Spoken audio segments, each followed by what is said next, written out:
Buenos días. ¿Se oye bien? Que decían que con la mascarilla lo mismo no se iba a oír bien. Qué gusto da ver las banderas de UGT y de comisiones obreras de nuevo en la calle. Bastante hemos aguantado para tener que hacer como hacemos hoy en toda España, solo una excepción. En Cataluña no, por las elecciones en Cataluña, pero en el resto del Estado para dar un toque de atención a los gobiernos, empezando en primer lugar por el Gobierno de España.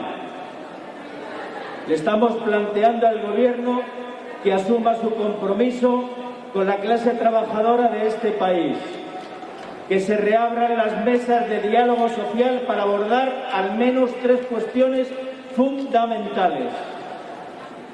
La primera de ellas, que además es una responsabilidad del propio Gobierno, es el incremento del salario mínimo interprofesional. No se puede congelar el salario mínimo interprofesional.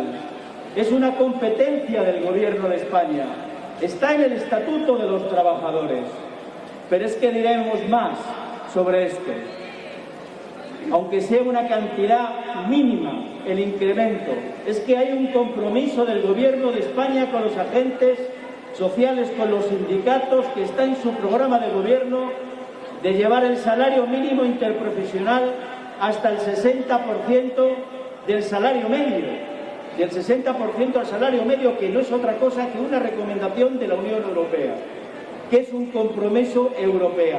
Luego, no estamos locos cuando pedimos el incremento del salario mínimo interprofesional, y lo hacemos entre otras razones, seguramente la más importante, y es para combatir la pobreza salarial, y para que el salario mínimo interprofesional sea también un revulsivo para tirar de la economía hacia adelante, para que haya más capacidad de renta, para que haya más renta disponible en el bolsillo de las personas.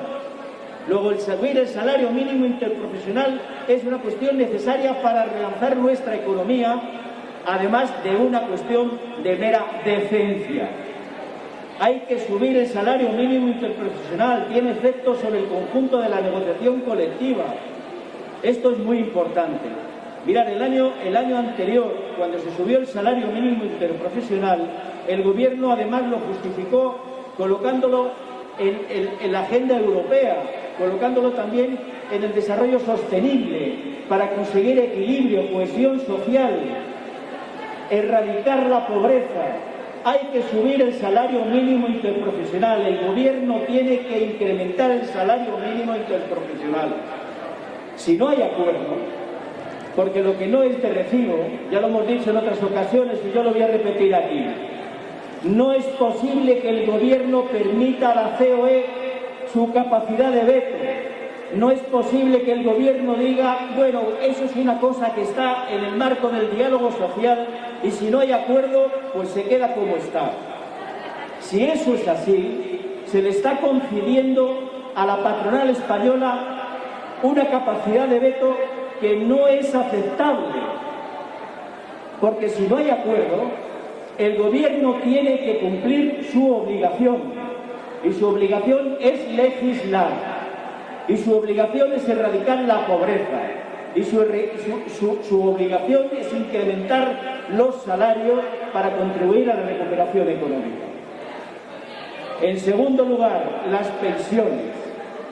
Bueno, es que hay un acuerdo también del Gobierno, de este Gobierno de progreso, de modificar el sistema público de pensiones, de ir a un sistema que permita que ese sistema se mantenga en el tiempo y además de eso que no pueda empobrecer a la gente con sistemas como el actual, con su índice de revalorización, con el sistema que impuso el Gobierno del PP en la reforma del año 2013 del 0,25%.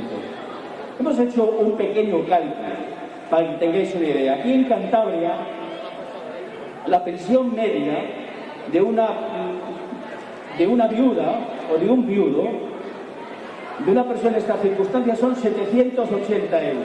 ahora mismo, en este momento. Bueno, pues si se incrementa el 0,25%, ¿sabéis lo que le corresponde a esa persona? No llega a 2 euros al mes, o a poco más de una barra de pan. Esto no es posible. Hay que cambiar el sistema que han impuesto con la reforma del 13, como se ha hecho ahora, de incrementar las pensiones conforme al IPC. Además de eso, hay que contribuir a sostener el sistema para que no se nos caiga en pedazos. Qué orgullo de una sociedad democrática, con madurez, con altura. Como sociedad se sostiene su sistema de pensiones y compensa a aquella gente que con su esfuerzo ha levantado un país como este. Como mínimo eso. Eso está en el programa del Gobierno de Progreso. Está en el programa del Gobierno de coalición. Y tienen que cumplirlo. Y no valen excusas de mal pagador, como están haciendo también con la reforma laboral. ¿Sabéis cuál es la excusa? Le han comprado el argumento a la derecha española y a la COE. Y es que han buscado el relato de la condicionalidad de los fondos europeos, que los fondos europeos no llegarán a España si no se condicionan a sostener esas reformas del austericidio, las reformas del quinquenio negro, del 2010 al 2015, que vivió este país. Ese es el falso argumento de que están condicionados los fondos europeos a sostener esas reformas, a no tocar las pensiones, a no subir los salarios y a no tocar la reforma laboral. Es mentira. En primer lugar, porque es mentira. Europa no pone esas condiciones. En segundo lugar, porque está intencionado ese argumento maniqueo de la condicionalidad de los fondos europeos a sostener esas puñeteras reformas para que el Gobierno de España se arrugue y no lleve adelante su programa de reforma y su compromiso con la clase trabajadora de este país. Por eso lo aplauden con las orejas. La patronal está encantada. Empezó la derecha, recordáis, la derecha española en Europa poniendo problemas y problemas y tal, diciendo que España se iba a caer. Mira, si el problema que hay en Europa respecto a España no es por las reformas que se han hecho. El problema o las dudas que pueda haber en Europa y en el mundo respecto a fiarse o no de España es por la puñetera corrupción, no por esto. ¿A dónde vamos? ¿A quién quieren engañar? Y en tercer lugar, ¿en qué cabeza cabe que se puedan condicionar los fondos europeos para no hacer esas reformas, para no derogar la reforma laboral y el sistema de pensiones que nos impusieron?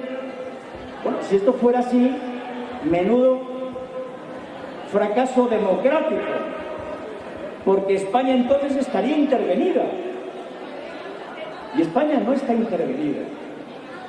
España no está intervenida. Y en último lugar, y termino con esto, compañeros y compañeras, mirar que no ha dado vueltas la reforma laboral.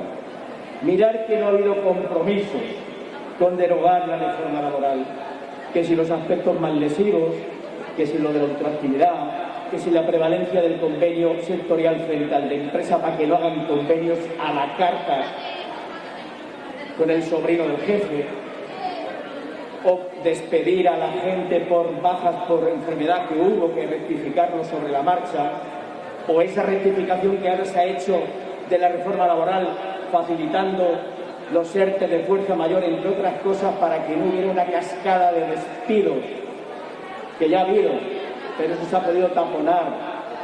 ¿Qué queremos? Queremos que se aborde en el marco de negociación la derogación de la reforma laboral, entre otras cosas para colocar a este país en mejores condiciones ante la futura recuperación que se va a producir cuando la vacuna empiece a tener éxito.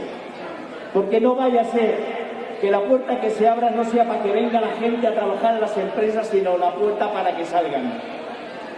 Y empecemos con los ajustes, cosa que sí permite la reforma laboral y que sabéis muy bien los que estáis aquí, los hombres y mujeres de comisiones obreras y de la UGT. Lo sabéis muy bien, porque a la primera de cambio el empresario modifica las condiciones de trabajo sin encomendarse ni a Dios ni al diablo. porque a la primera de cambio el empresario se descuelga del convenio. La implicación de los convenios está en esa reforma laboral. No es posible sostener ese modelo que nos ha llevado a la ruina laboral en este país. Somos campeones en precariedad laboral en este país. En Europa y Cantabria, campeones de España en precariedad laboral. Eso es lo que pedimos los sindicatos. Estamos en esa fase de reivindicar, de sacar a la calle las cosas. Hicimos un 1 de mayo del año pasado virtual. Virtual. No nos lo pidió nadie, lo hicimos nosotros, como hacemos hoy aquí esta concentración y en toda España, guardando las medidas de seguridad, porque lo mismo que le exigimos a las empresas en materia de salud, nos lo ponemos nosotros como ejemplo, manteniendo las distancias. En eso estamos y no nos va a cambiar el paso nadie. Hoy, 11 de febrero, esas reivindicaciones. Pasado mañana, 8 de marzo, por la igualdad. Después, el 1 de mayo. Estamos en esa estrategia de elevar la tensión para llamar la atención al Gobierno de España, recordándole que cumpla con sus compromisos, porque en este país se han hecho muchas huelgas generales y muchas de ellas se han hecho para defender el sistema público de pensiones cuando nos querían cambiar los periodos de cálculo de las pensiones. Y se han hecho para defender marcos laborales más decentes. Y se han hecho para defender el empleo de calidad y con derechos. Y eso se lo tenemos que recordar a este Gobierno de España y al de aquí también, que tiene la obligación de reconducir esos puñeteros presupuestos para facilitar un segundo acuerdo COVID-19 en Cantabria que permita acompañar los ERTE de fuerza mayor y los complementos y las ayudas a las personas que están con cuidado de hijos y fomentar un plan de empleo, que en Cantabria no hay un plan de empleo, parece mentira, con el mercado de trabajo que tenemos. Bueno, compañeros y compañeras, me alegra muchísimo veros aquí, me alegra además que estéis confiando en que tenemos fuerza suficiente, acumulando fuerzas, que es lo que estamos haciendo, subiendo el nivel de tensión para dar la batalla si hay que darla con mayor contundencia. Gracias.